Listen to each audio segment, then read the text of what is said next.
जय भीम सभी को। आज 6 दिसंबर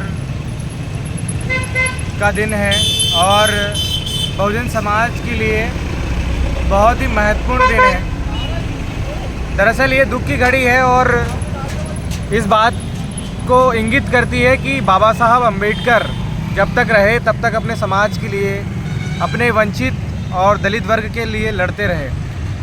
उन्होंने पूरे देश के लिए बहुत कुछ किया है।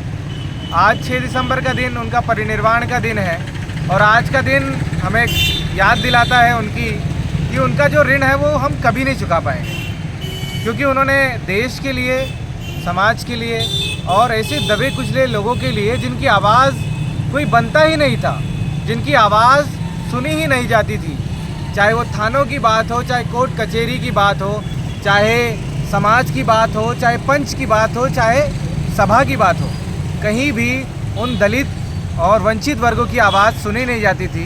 ये भाग्य विधाता के रूप में आए और एक संविधान देकर गए जो जनता के लिए और वंचित वर्ग के लिए आज भाग्य विधाता बना है।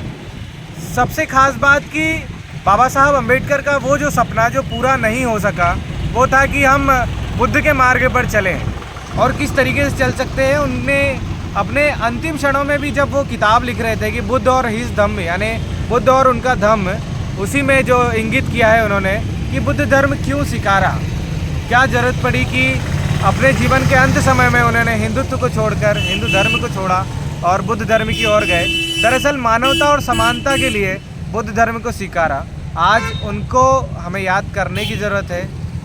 हम उनको याद कर रहे हैं क्योंकि हमारे लिए, हमारे समूचे वर्ग के लिए, हमारे देश के लिए गौरव का विषय है कि उन्होंने हमारे लिए इस देश में जन्म लिया, हमारी आवाज़ सुनी, और उसके लिए हमें आज कृतज्ञता व्यक्त करने का समय है। वो तो इस दुनिया में नहीं है, लेकिन फिर न होते हुए भी हमारे बीच मौजूद है, और हम भीमपुत्र होने के नाते उनके लिए एक बात कहना चाहते हैं कि ये मिशन का काम चलता रहेगा जब तक हमारे जीवन में सांस है।